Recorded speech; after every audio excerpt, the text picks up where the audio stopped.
Okay, and now I'm sure that we probably can stick another, we can probably turn the board over. Okay, so we've got a couple of things sorted out. One of the things that we've got sorted out is where we want to get to. So, the greater the clarity,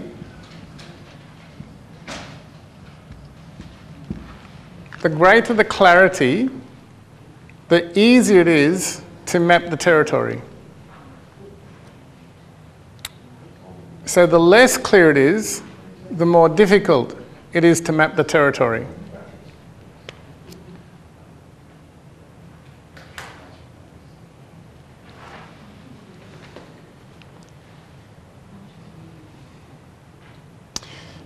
Now, there's something that's really, really important about what's up there on the board. There's something really, really, really important, and it's the same thing for just about everybody. So, if you know, and it doesn't matter what your goal is, it doesn't matter what it is, it's pretty much the same 5 things that people keep bumping up against, that unless they find their way around it or over what they're bumping up against, those goals will always remain unrealised. And the 5 things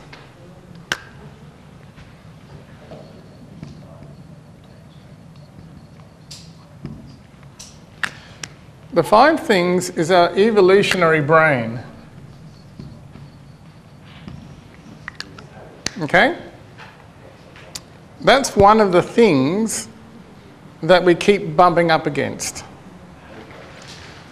The next thing that we keep bumping up against is our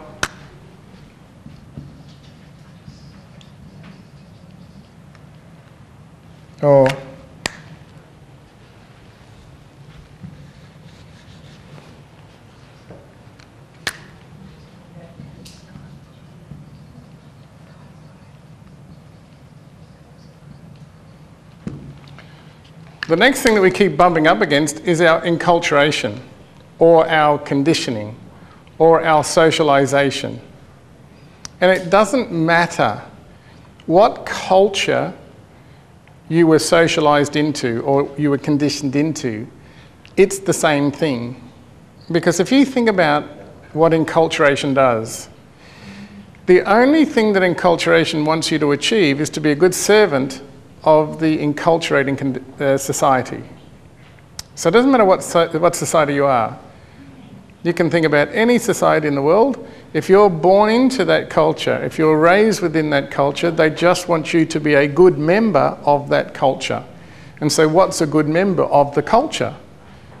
Somebody who will actually serve it and then continue it. Okay? And that happens generation after generation after generation after generation. So you can choose to be anybody that you want.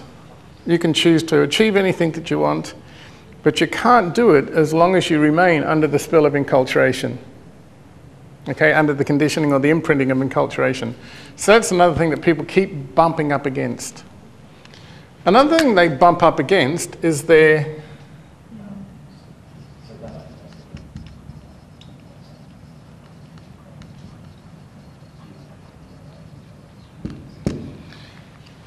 entrenched thinking. Now, what do I mean by entrenched thinking? What do I mean by entrenched thinking? Not really, but it's part of it. So entrenched thinking creates friction in the mind. So you say that you want to do something.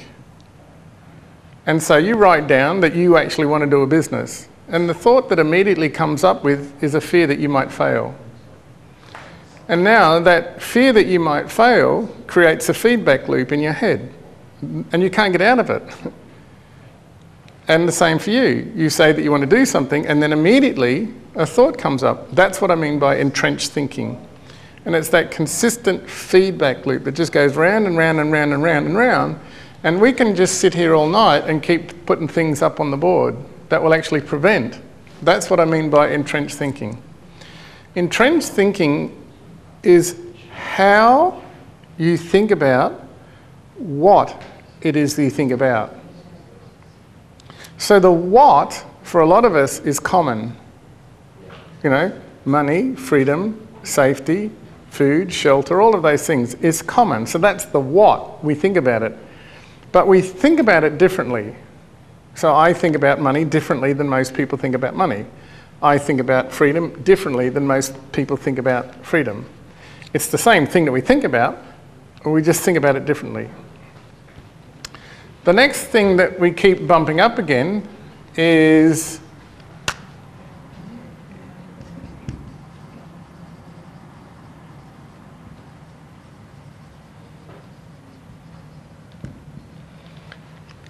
our financial education. So, in terms of your financial education, where did you get it? Who gave it to you? What sort of financial education did you get? Did you get it from people who were extremely wealthy and free? Did you get it from people who were poor? Did you get it from people who had a negative belief system with money? Did you get it from people who always struggled with money? Where did you get it? And where do you continue to get it from? Does that make sense? Do we get it from the news media? Do we get it from each other, simply because we hang around with each other? Do your beliefs sort of, domino onto my beliefs, but I accept them unconsciously? So where did you get your financial education from? Now, if you're not financially free and you're coming up with all of these lack of or fear of something or other, then how good is your financial education? Now, how do we get over that? So if we can't get over it, then we're going to keep bumping up against it. And if we keep bumping up against it, those things on the board stay the same. So, just to take a couple of them, uncertainty. Uncertainty. If you think about the evolutionary brain, so we have a brain that's built on a structure that's 10...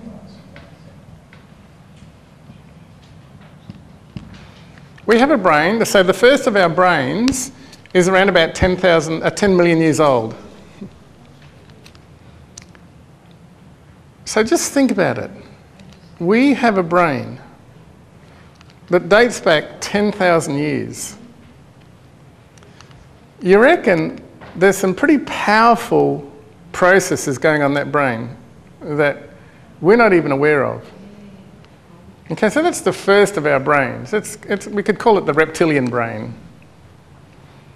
But it's 10,000 years old, and little has changed. 10 million. Sorry, 10 million. That's right, 10 million. Little has changed. So, what's that brain good at? Survival. Sorry? Survival? Yeah. And the way that it's good at survival, it's really good at survival in the way that it would move away from anything that created uncertainty. Okay? And it would only move towards something if it was food, if it was shelter, if it was water, if it was safety, or if it was mating. That's all it was interested in. Nothing else. Pretty much nothing else. Now, we have later developments. We have a mammalian brain.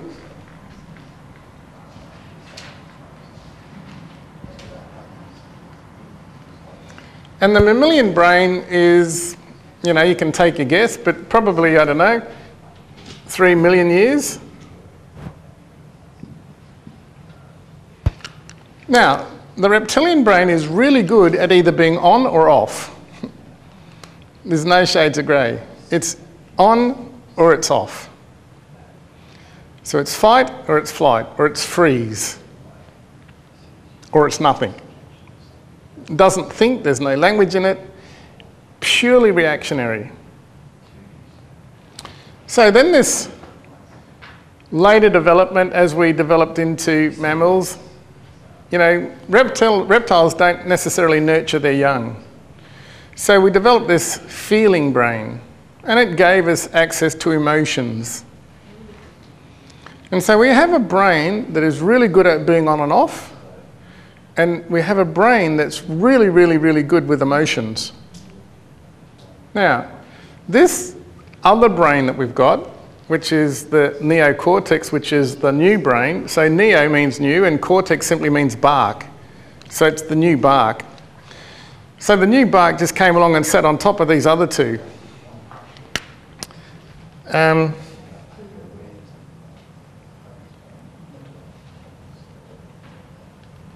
that's only 150,000 years old. So can you see that we now have processes that go all the way back 10 million years, we have processes that go all the way back 3 million years, and then we have this new fella on the block that's only actually 150,000 years old. Now, who were we as human beings? Or we probably weren't.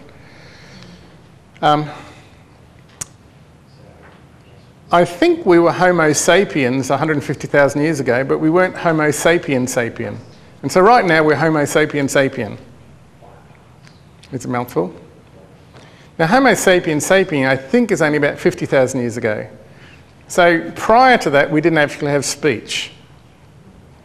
I think there's a little bone in the throat there called the bocca, and that's a relatively young. That gives us, you know, the ability for speech and voice box and language. Prior to that, didn't have language, so didn't have thinking capacity. But it's a really young brain. So, can you think about just this uncertainty? So we've got pretty much 10 million years worth of moving away from anything that causes uncertainty. So how are you going to overcome that? And what does it take to overcome? What does it take to act positively when the future is uncertain? And if we don't solve that problem, you're going to keep bumping up against it. It's just going to be that ceiling that I just can't get through. So,